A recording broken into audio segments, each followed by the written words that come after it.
Hello and welcome to Livewire Markets. My name is Chris Conway. Today I'm having a conversation with Dr. Joseph Lai from Ox Capital Management. Joe has been covering Asian and emerging markets for more than 2 decades, and with emerging markets coming to life over the last 12 months, now is the perfect time to be getting his insights.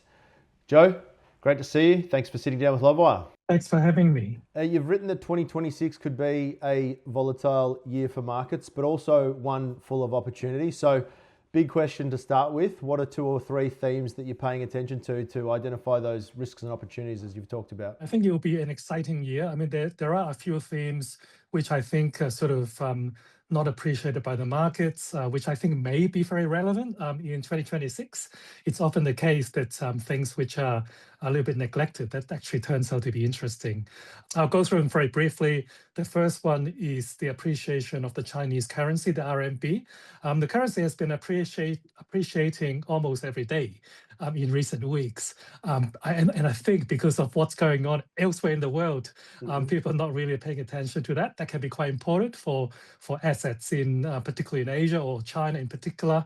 The second theme is just the changing geopolitics and how different countries are starting to hedge their bets against other countries, and we've seen changing of the stance from the EU towards China in a more positive way. We've seen the Canadian Prime Minister visiting China recently, again maybe out of necessity, and then so there's a lot of changes going on in relationship between countries. And I guess what that also point to is just an increasing level of pragmatism from various countries in dealing with each other. And I guess what tops all this pragmatism is actually in April this year. So in the next 3 months, there will be a meeting is scheduled between Mr. Trump and Mr. Xi in Beijing, actually. So we expect this pragmatism will continue, and then there may be agreements made during that important meeting to set forward, I guess, rules of engagement, for the next 5 or 10 years, which may actually, be quite positive to the Chinese assets. So I guess those are the 2 key ones, and then the third one everyone knows, which is the idea of artificial intelligence diffusion in the economy. There's hundreds of billions of dollars invested in this infrastructure. We suspect this year is going to be the beginning of these AI applications to show what they can do. Or not, actually, on the other side. So it's all be very interesting. No doubt, Joe, some very big themes that you've talked through there. Let's just focus in a little bit more specifically on emerging markets, which is, I know, your areas of focus. So emerging markets have had a tough period, which has been covered widely, but base case over the next 12 to 24 months, and then what are the, again, major pieces of evidence that you're looking at to support your base case? Yeah, look, I mean, it's been a difficult market for more than a decade. For I think the main reason is just that the game is in the US or developed markets, and so what we've had was a lot of these good companies in emerging markets has been growing every year, but they've been derated year after year, so much so that the index has done very little until last year. It was a good year for them. We suspect it will continue to be a good year for EM and Asia. And the main reason is we believe that the US dollar is likely to stay reasonably weak. I mean, the geopolitics we mentioned, which suggests US dollar weakening and more money printing and then more fiscal deficits from developed countries, all very positive for emerging markets. And I guess the proof that maybe we can point to was just last year. I mean, it's the first year that emerging markets have gone up 20% plus. Which outperform developed markets actually last year, first year in many years. Yeah, let's zoom in a little bit further, even again, Joe. So you've talked, I love this idea. In one of your pieces, you talked about hidden emerging market gems, and you make the case that they can potentially even outperform gold. And we all know how gold has been rallying 65%, I think it was last year. Again, a hot start this year. So what do investors often misunderstand about emerging markets that lead them to miss those opportunities? In the environment of a strong US dollar, it's been hard to actually pick the winners because you've got you've got to suffer from or investors have to suffer from the depreciating currencies, relative to the USD. But once that reverses, emerging markets can become very interesting because the good companies are growing, and these are the economies growing at probably at typically double the rate in terms of real GDP growth compared to developed markets. So you've got this growth, and you've got the stable or appreciating currency, and in many cases providing yield. Dividend yield as well, from a level which is very cheap after years of underperformance. So we think it's that's something that people often overlook. I mean, it's just that the performance hasn't been there in the last decade, but it seems to be turning from 2025 anyway. Let's talk about some geographies, Joe. So you've highlighted countries like Indonesia and Vietnam as being at important inflection points. What do these markets have in common? And you've been doing this for 20 plus years. You've seen some of these cycles. How do they compare to what you've seen previously over the journey? Some of these countries like Vietnam, Indonesia, I mean, they remind me of China about 20 plus years ago. Young population then, and they joined the global supply chain, the WTO. And then they spend time investing in infrastructure like ports and roads and power stations, which allow them to manufacture stuff cheaply. So similar dynamic, and they've gone through some tough times. Vietnam, Indonesia has gone through tough times, 10, 20 years ago. And what happens in these economies, especially with a young and aspirational population, is that they want their politicians to improve the economy so that they give them opportunities for the future. So, they're happy to earn, a few hundred US dollars a month equivalent, work in the factories, producing things that even some of the Chinese workers don't want to produce anymore because of the advancement of their manufacturing prowess, and the wages got up in China. So they're doing sort of we're seeing factories popping up in these places. Factory workers lining up to work and make mid to low end products. They're increasing their sophistication as well. So that's very powerful, for the economic growth perspective.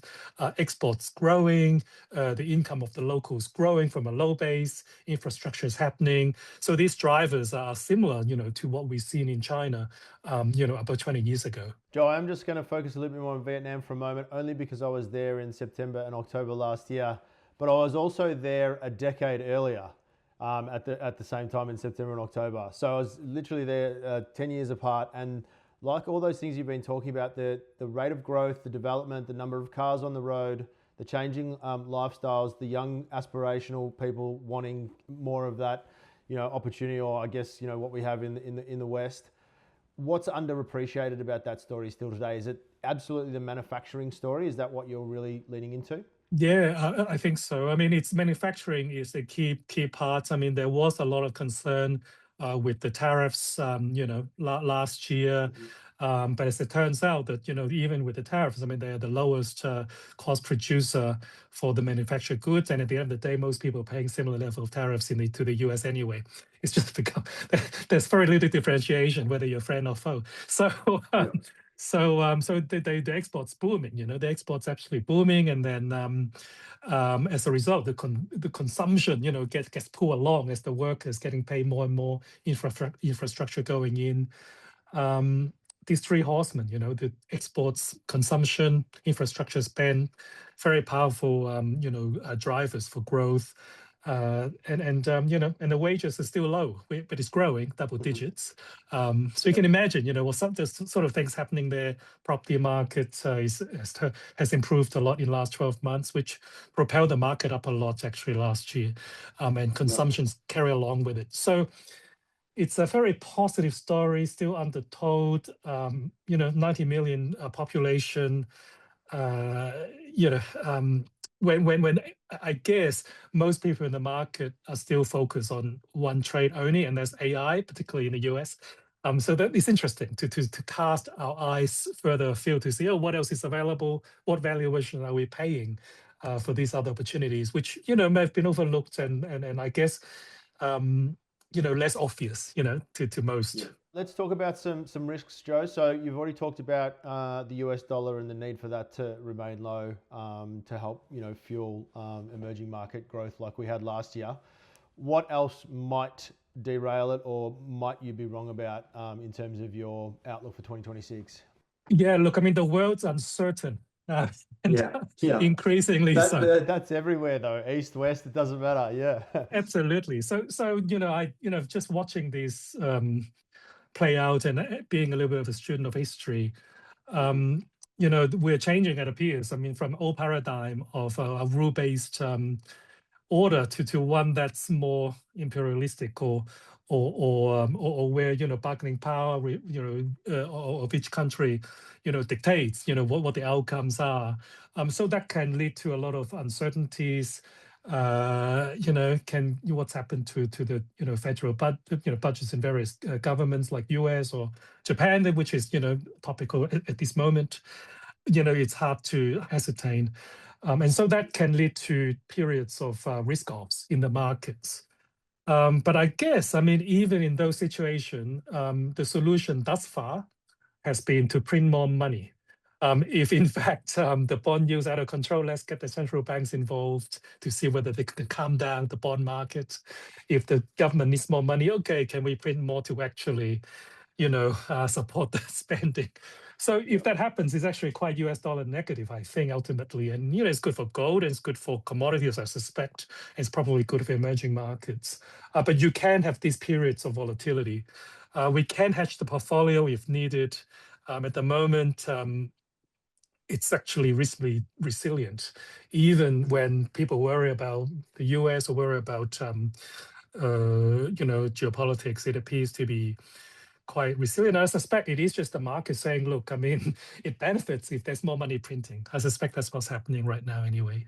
Joe, just to digress here for a moment. So the other side of that, so we know that America's got the printers running like you were just talking about, but is it not the case that emerging markets or some emerging markets in recent history have really tidied their houses up fiscally and been quite conservative with their spending and probably have much better balance sheets than some Western countries these days? Is that a fair assessment? Yeah, I think so. I mean, a lot of these emerging countries have gone through quite difficult times. I mean, really in the 1990s, and some more recently. So they're very careful in terms of the fiscal spending. I mean, even just 4 or 5 years ago now, during the COVID lockdown, which they also had a little bit less than Western countries because their population is younger. They didn't need to lock down as much, but they didn't spend anywhere near as much. So the government debt did not go up anywhere near as much as developed countries. So they've been much more fiscally responsible, probably because they had to be, because the emerging markets, they don't have the printing press as much as the Americans. So they're much more, the balance sheet is typically much better. I wouldn't say for everyone, but certainly much better.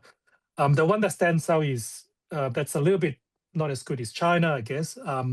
But what they've done is that they actually have diffused their property bubble in the last 5 years, which has been painful for them. But the thing is, I mean, the fact is, I mean, that risk has been removed. I mean, after all these adjustments after 5 years. So the balance sheet is much more, I guess, benign compared to the other country, which are still enjoying a lot of actually bubbly conditions in a way. I mean, it's nice, but it's also risky. You talked a little bit there about the portfolio and its resilience. Just tell me a little bit more, take me a level deeper, Joe. Where are you leaning in, whether it's geography or whether it's thematics? And then where are you deliberately being a little bit more cautious at the moment?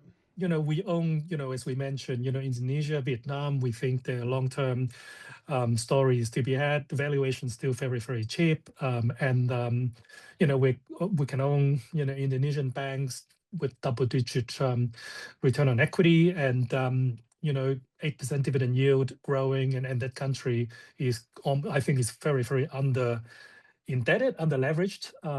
They haven't even started their property, their mortgage, growth yet, unlike Australia, which have got a huge mortgage books. So Indonesia, Vietnam, we also are buying we think, a future champions in China, being very, very careful and selective. Ultimately, it's that there are a lot of these champions emerging out of this country. It's probably turning from one that's a little bit hard to invest in from a sentiment perspective to one that may become, the place to be in the next few years. Hard to know, but it's possible given the change in geopolitics and comparative debt levels. yeah, covered debt levels. Yeah, there's a lot of reasons. And we also own some of these memory stocks in Korea. Memories prices have gone through the roof in recent weeks. We've owned them for a while. Is that the likes of SK Hynix and companies like that? Hynix and Samsung, we just haven't sold a share. They've done well. We think we're still in early parts of that, probably middle part of the cycle. It's just amazing how they're benefiting. So really, that's those Indonesia, Vietnam, Chinese champions, and some of the semiconductors, particularly memories. We have big exposures to, generally speaking. India, we're a little bit under invested because it's a well-liked market. The valuation is it's actually quite expensive, and it benefited when everyone avoided China. Now it's sort of reversing a bit. So still a great economy, but it's it's nothing that exciting valuation wise, compared to in terms of how prospective those ideas are compared to these other markets. Yeah, I remember the story with India. That was a story of a couple of years ago, and everyone was piling into it, and it's rallied. So yeah, I understand from the valuation perspective. Aside from the memory companies, any other high conviction ideas you can just share with us right now? Yeah, sure. I mean, I sort of mentioned, I guess, one of those ones are these banks in Indonesia. I mean, these are major banks, government banks, but major banks, making double-digit ROEs and growing high single digit to low double digits, close to 1x price to book, 8% dividend yield in an economy that is, which that can actually increase a lot of debt because it actually doesn't have much debt.